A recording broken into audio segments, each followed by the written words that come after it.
everyone, today I'll be talking to you about my MBA 514 Monroe's Motivated Sequence speech, with the topic being why standardized tests should not be used for college applications. I want you to imagine this. There's two high school students who are both applying to colleges and getting ready and prepping for the ACT or SATs. Student 1 comes from a wealthy family and has endless supply of support, tools, and resources to help them get ready for this test, while student 2 comes from a low-income family and is a minority student and lacks the support from their family and community and does not have the resources to prepare them for this test. As a result of this student is at a complete disadvantage and lacks the knowledge to take this test. For the rest of the speech, we'll go over my own personal connection, overview of key points, the problem and solution, call to action, and conclusion. Today, I'm going to persuade you that the use of standardized testing should not be used in the college admissions process because, as an individual, I have also experienced this admissions process and done further research to make myself knowledgeable on this topic. I understand the harsh expectations for perfect scores on the test, the mental toll it takes on students who are completing the test, and the financial hardships, and I now have a better understanding into students' own experiences. I will also discuss the use of standardized testing for college admissions, show you how an alternative ethical approach could solve these issues, and explain how standardized testing does not define a student and their abilities, and how the alternative ethical approach has the opportunity to not only benefit the student, but everybody else involved. So the ACT is a standardized test that is used within the United States along with the SAT. And the ACT measures the use of college readiness for high school students. And on this test, students will take portions of the reading, English, math, sciences, and oftentimes writing. This test may score knowledge based on the preparedness that they've had going through school, but for students who come from low-income families and are minority students often face the disadvantages of this test. This test only tests the knowledge that students learn in school and does not test what they have learned throughout their life.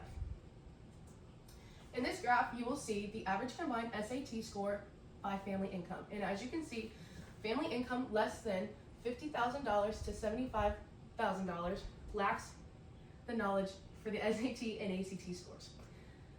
Results of students' demographics. So based off demographics, students fall into the category of unfairness, as you can see within this graph. Students' family income that averages around $25,000 often score around a 950 on the SAT. And students are not able to afford prep courses, tutoring, or extra support and test practices, which is a reflection based off their family income. So standardized testing fails to measure a student's full potential. And as we will go over on the handout that I've provided you on the graph, one test score cannot define a student, and this is something that has been a big topic going on within the educational world over the past couple years.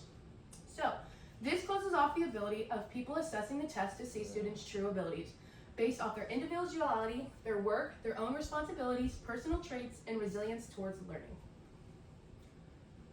As you see on the graph that I provided you, this is a wheel that makes up students' test scores and their academic record. So as you can see, the test scores only make up a portion of who the student actually is. And the academic record is who the student is outside of their testing abilities.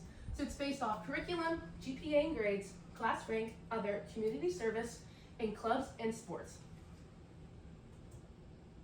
So the ethical approach that I have researched and come up with is the ethical approach to college admissions, which utilizes GPAs, extracurriculars, and students' own work.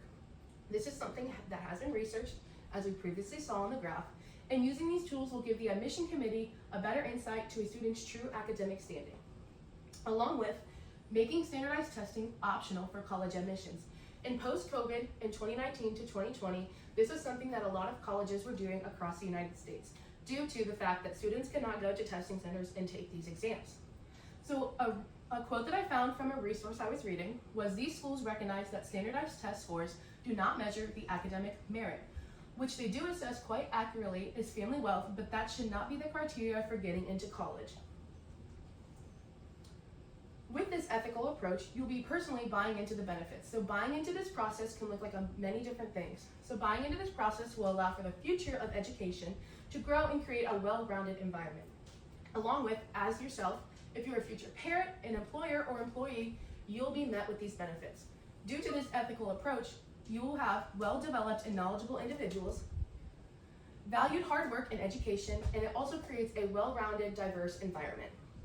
With the results of the ethical approach, we are allowing students who are not from high-income families and high-performing students to come into college and learn more, creating a more diverse environment, not only at the college that they apply to and get into, but also the workforce that they will be employed in the future. As you see on the left, this is a holistic assessment which is based off the ethical approach. So this assessment, instead of the ACT or SAT, is a holistic assessment, which makes up of 4 different categories, which is cognitive skills, communication skills, technical skills, and emotional skills. This is an assessment that is starting to be more commonly used in high schools to fully understand who the students are, not only as a student, but also an individual. This is another quote that I also found during research, and it says, if schools don't conduct a more holistic and comparative assessments of students' academic abilities, these discriminatory demographic discrepancies in educational systems can never fully be mended.